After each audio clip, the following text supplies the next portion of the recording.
Hello guys, सभी से request है कि यार मेरे चैनल को अगर देख रहे हो तो शेयर करना और सब्सक्राइब जरूर करना यार। इतना तो बनता है आपका हक, क्योंकि मैं भी तो फ्री में सेवा प्रोवाइड कर रहा हूँ यार। इतना तो बनता ही है। चैनल को सब्सक्राइब शेयर जरूर करना, लाइक भी करना। तो दोस्तों, आज हमारा पार्ट 21 चल रहा है, कक्षा 12वीं का वैश्विक अर्थशास्त्र। तो यहाँ पे पढ़ रहे हैं दोस्तों ब्याज। ब्याज क्या होता है दोस्तों? ब्याज दोस्तों परसेंट पे ब्याज लगाता है। 100 रुपये लिए 5% से 6 वर्ष दिया है। तो दोस्तों इसमें क्या करते हैं अपन? ब्याज निकालते। कैसे निकालते थे दोस्तों? कैसे निकालते थे? साधारण फार्मूला से, है ना। साधारण फार्मूला क्या होता था? SI मूलधन को P इंटू R यानी दर इंटू समय अपॉन में 100 लिखते थे दोस्तों, पता होगा। फिर यहाँ पे मान लेते अपन क्या रखे थे इस फार्मूले में, रखते अपन मान। तो दोस्तों फार्मूले में क्या क्या रखा था अपने को? 100 रुपये लिए थे अपने, और दर थी 5% और समय था 6 वर्ष। अपन में 100 काट देंगे तो दोस्तों अपन को ब्याज निकल आ जाएगा। 100 से 100 काट दिए तो दोस्तों 5 6 30 होता है, मालूम है। तो 6 वर्ष में 100 रुपये पर कितना ब्याज मिला? 30 रुपये। इसी को बोलते दोस्तों ब्याज। तो आज की क्लास में बहुत मज़ा आएगा दोस्तों, इसीलिए वीडियो को शेयर करना। मैंने समझा दिया आपको, एक फार्मूले में रख के ब्याज क्या होता है। तो दोस्तों यहाँ परिभाषा देख लेते हैं, क्योंकि परिभाषा लिखना बहुत इंपॉर्टेंट है। तो दोस्तों इसको मैं मिटाता हूँ। ये मिट गया दोस्तों। और अपन कुछ चैप्टर बचे, जल्दी अपन वैश्विक अर्थशास्त्र को ख़त्म करने वाले हैं। फिर इसके बाद अकाउंट चालू करेंगे, उसके बाद 10th की गणित चालू करेंगे। विज्ञान तो चालू कर दिया हूँ।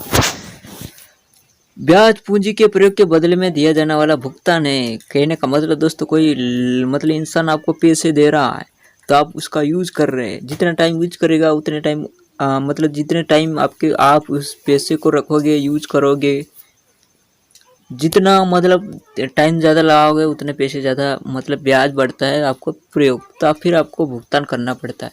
उसी को बोलते दोस्तों ब्याज। ये एक प्रकार से ऋण योग्य कोषों के प्रयोग के लिए दी जाने वाली कीमत है दोस्तों। अर्थशास्त्री ने ब्याज की परिभाषा भिन्न भिन्न दृष्टिकोण यानी दोस्तों अपने मत से दी, किंतु उसमें आधारभूत अंतर नहीं आया। मार्शल क्या कहते हैं दोस्तों? मार्शल एक अर्थशास्त्री। ब्याज किसी बाजार में पूंजी के प्रयोग की कीमत है। ब्याज किसी बाजार में पूंजी के प्रयोग की कीमत है। केन्स क्या बोलते हैं? केन्स विशुद्ध रूप से एक मौद्रिक बात मानते हैं। उनके अनुसार ब्याज एक पुरस्कार है, बोलता है, जो लोगों को अपने धन को संग्रहित मुद्रा के अतिरिक्त अन्य किसी रूप में रखने के लिए प्रेरित करने हेतु दिया जाता है। तो ये परिभाषा है ब्याज के भेद। अब दोस्तों भेद क्या होते हैं? प्रकार है ना दोस्तों, ब्याज कितने प्रकार के होते हैं इसी को देखना है अपन को। ब्याज के प्रकार। कोई ऋणी व्यक्ति ऋणदाता को उसकी पूंजी उधार देने के बदले में जो भुगतान करता है उसे साधारण अर्थों में ब्याज कहते हैं। वास्तव में ब्याज आर्थिक ब्याज कहना उचित नहीं। मार्शल ने ब्याज को 2 भागों में विभाजित किया, विशुद्ध ब्याज, कुल ब्याज। मार्शल ने ब्याज के भेद मार्शल ने 2 बताए, लिख देना एग्जाम में। पहला है विशुद्ध, दूसरा है कुल ब्याज। विशुद्ध ब्याज क्या कहते हैं, मतलब किसे कहते हैं? विशुद्ध ब्याज उसे कहते हैं जो कि केवल पूंजी के प्रयोग के बदले में दिया जाता है। इसके अंतर्गत केवल पूंजी का पारितोषण ही सम्मिलित किया जाता है, अन्य और किसी प्रकार का भुगतान नहीं होता। विशुद्ध ब्याज कुल ब्याज का एक अंग होता है, अतः स्पष्ट रूप से कहा जाता है कि कुल ब्याज में से अन्य भुगतान को घटा दिया जाए तो विशुद्ध ब्याज की प्राप्ति होती है। कुल ब्याज मतलब एक ऋण द्वारा पूंजी या ऋण के प्रयोग के लिए ऋणदाता को दिए जाने वाला भुगतान को कुल ब्याज कहते हैं। जितने भी हम मतलब वही सभी को मिला दो। इसके अंदर विशुद्ध ब्याज भी आता है और अन्य प्रकार के ब्याज भी आते हैं, तो इसको बोलते हैं कुल ब्याज। विशुद्ध में अन्य जो कर होंगे उनको मतलब अन्य जो ऋण होंगे उनको घटा देंगे, जो बचता अपना मेन उसी को बोलते हैं शुद्ध ब्याज। तो 2 प्रकार के होते हैं। तो दोस्तों ये है अपना एक कुछ अलग सा हो गया। आप आ गया। सामान्य कुल ब्याज निम्न भुगतान सम्मिलित है। शुद्ध ब्याज केवल पूंजी के प्रयोग के लिए दिया जाने वाला भुगतान को शुद्ध केवल पूंजी के प्रयोग के लिए कुल ब्याज का महत्वपूर्ण अंग होता है।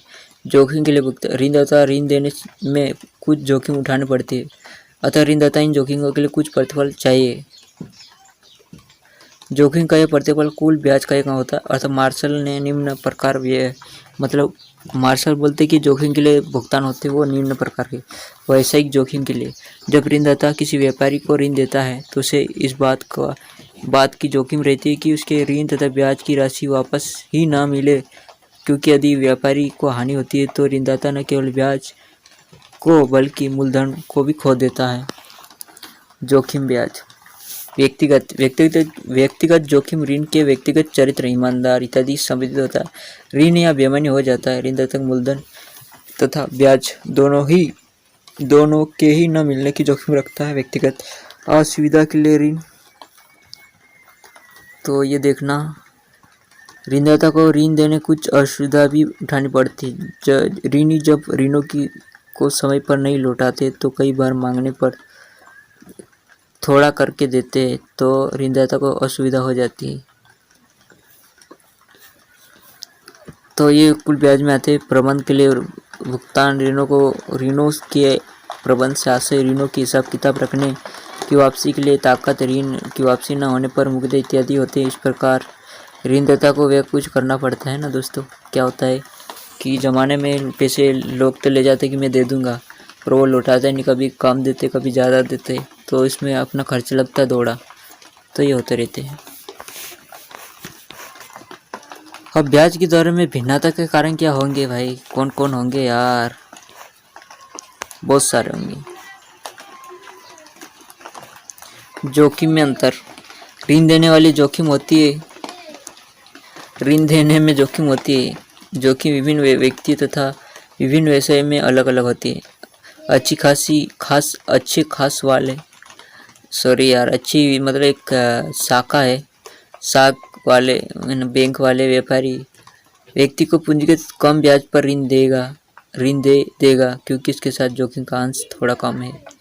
इसके भीतर कम शाख वाला है, इसको विश्वास भी नहीं है कि चुकाएगा कि नहीं, तो जोखिम भरा रहता है, तो इन्हें पूंजी जोखिम का अंश अधिक होगा। इस प्रकार से अंतर, जोखिम में अंतर कौन निर्धारित करता है? ये मतलब ब्याज की दर क्यों ऐसी है दोस्तों? तो यही है। ऋण में अवधि का अंतर भी दोस्तों ये भी निर्भर करता है।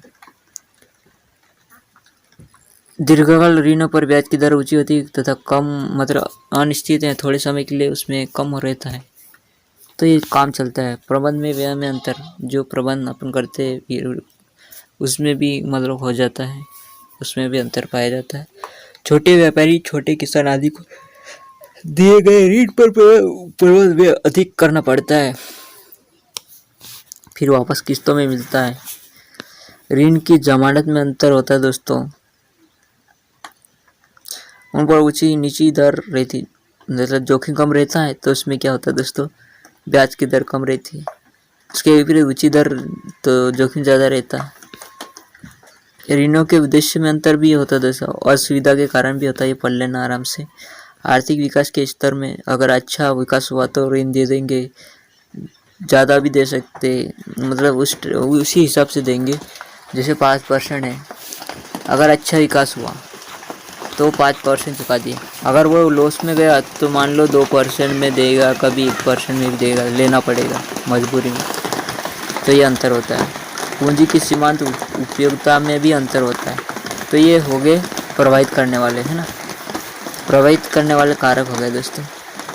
पूंजी की गतिशीलता, पूंजी कितनी विकास कर रही है, ये इसमें बैंक की सुविधा में अंतर भी, ये भी डिपेंड करते हैं दोस्तों।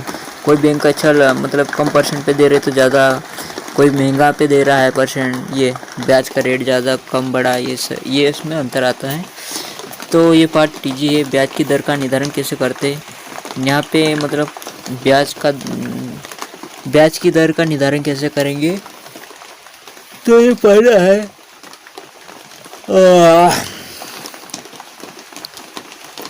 तो देखते हैं ब्याज की दर का निर्धारण कैसे करते। 10 मिनट हो गए। तो यहाँ पे ब्याज का तरलता पसंदीदा सिद्धांत है। पहला, तरलता। केन्स ने ब्याज के निर्धारण का तरलता केन्स का है ना दोस्तों, केन्स ने दिया तरलता पसंदगी सिद्धांत। वह ब्याज को किसी समय विशेष के लिए तरलता के परित्याग का पुरस्कार मानते थे। केन्स के शब्दों में बोले तो ब्याज वह कीमत है जो धन को नकद रूप में रखने की इच्छा नकद की उपलब्ध मात्रा के बीच संतुलन स्थापित करते हैं। केन्स ने तरलता सिद्धांत केन्स ब्याज विशेष रूप से एक मौद्रिक घटना है बोलते हैं। इसको छोड़ देते यार, पढ़ लेना है तो पढ़ लेना। मुद्रा की मांग पूर्ति बराबर होती है ब्याज निर्धारण में। ये ऐसे कॉन्सेप्ट समझना क्या क्या बोलते हैं। मुद्रा के लिए मांग तथा तरलता पसंदगी। केन्स ने ब्याज तरलता के परित्याग का पुरस्कार है। ब्याज तरलता के परित्याग का पुरस्कार बोलते हैं। मुद्रा धन का सबसे तरल रूप होता है, मालूम है, इसलिए लोग अपने धन को तरल नगद रूप में रखना पसंद करते। वे अपनी तरलता पसंदीदा को परित्याग तभी करेंगे जब उसके लिए पुरस्कार प्राप्त हो। पुरस्कार आने से दोस्तों ब्याज हो रहा है यहाँ पे। इस प्रकार इस टाइप से हम ब्याज तरलता के परित्याग की कीमत है। व्यक्तियों की तरलता पसंदीदा जितनी अधिक होगी या होती है, उन्हें तरलता का परित्याग करने के लिए उतने ही ऊंचे ब्याज की दर देना पड़ती है। केन्स के अनुसार व्यक्ति मुद्रा को नगद तरल रूप में रखने की 3 उद्देश्य मांग करते हैं। 3 उद्देश्य बोलते हैं केन्स। लेन देन तथा कार्य संपादन उद्देश्य के लिए। भाई लेन देन के लिए भी पैसे की जरूरत होती है, किसी कार्य के लिए भी। तो ये से सावधानी उद्देश्य क्या बोल रहा है, नगद मुद्रा की मांग करती है, भविष्य में न जाने कौन से संकट मतलब दोस्तों ये पॉइंट याद रखना। अगर मैं कल बीमार हो गया, मेरे पास पैसे नहीं रहेंगे तो मैं कैसे इलाज कराऊंगा। इसी घटना के लिए दोस्तों सावधानी रखना चाहिए। सावधानी मतलब याद रखना, सावधानी में दुर्घटना, बीमारी, इसमें संकट में दोस्तों सावधानी के लिए उद्देश्य में। तो सट्टा उद्देश्य भविष्य में बाजार की अनिश्चितता। अगर भविष्य में बाजार निश्चित नहीं है, अनिश्चित है, उसका लाभ उठाने के लिए नगद मुद्रा का यूज किया जाता है। मांग बढ़ जाती है ना दोस्तों।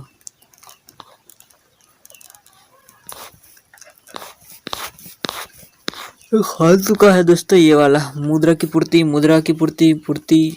में सिक्के, पात्र, मुद्रा, शाक मुद्रा सम्मिलित होती है दोस्तों।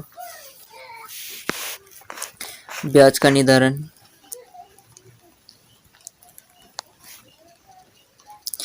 नगद मुद्रा की मांग, नगद मुद्रा की पूर्ति ठीक एक दूसरे के बराबर होती है, ये समझा रहा है पूर्ति चक्र। फिर यहाँ पे बोल रहा है कि तरलता पसंदीदा सिद्धांत की आलोचना यानी दोस्तों उसमें डिस्कस किया जाता है ये सही है कि नहीं, कितनी कमियां हैं यहाँ पे, क्या क्या लॉस होता है, ये सब आलोचना में लिख देना। पूंजी की सीमांत उपयोगिता हो रही है, इसमें ब्याज दर निर्धारण करने में वास्तविक तत्व का ध्यान नहीं रख रहे।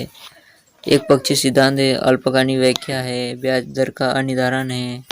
ब्याज का आधुनिक सिद्धांत निवेश बचत वक्र है दोस्तों। तो मैं पढ़ा रहा हूँ, तुमको समझ में नहीं आ रहा होगा ना। ये आखिरी पॉइंट ना आइए।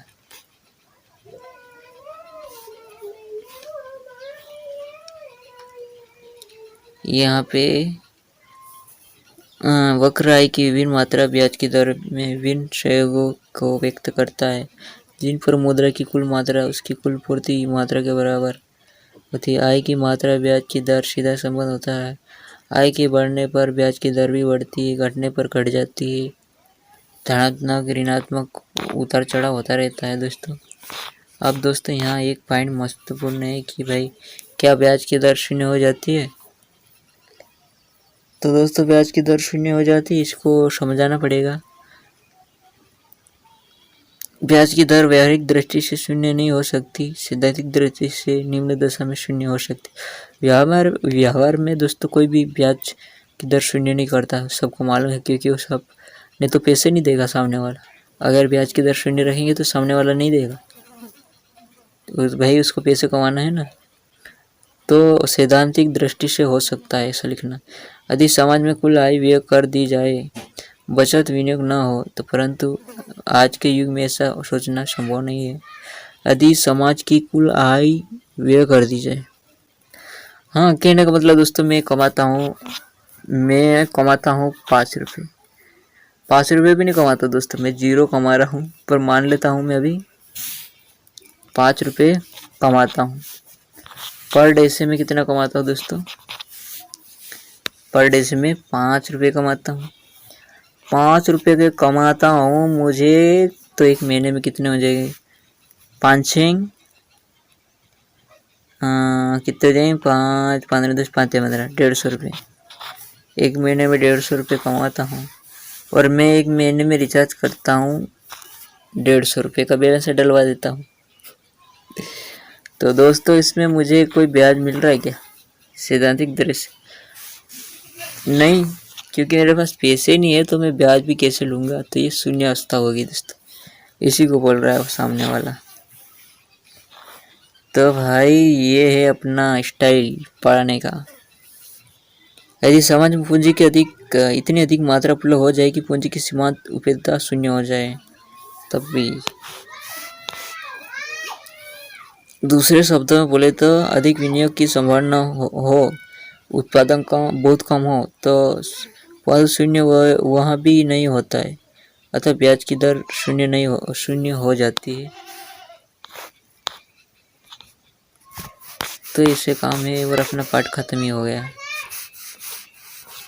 तो दोस्तों 17 मिनट में ख़त्म हो गया, 18 मान लो। तो दोस्तों शेयर सब्सक्राइब, और नहीं हो तो चैनल को सब्सक्राइब कर लेना, शेयर करना। और ये MP बोर्ड की क्लास चल रही है, कॉमर्स की है, वैश्विक अर्थशास्त्र। धन्यवाद दोस्तों।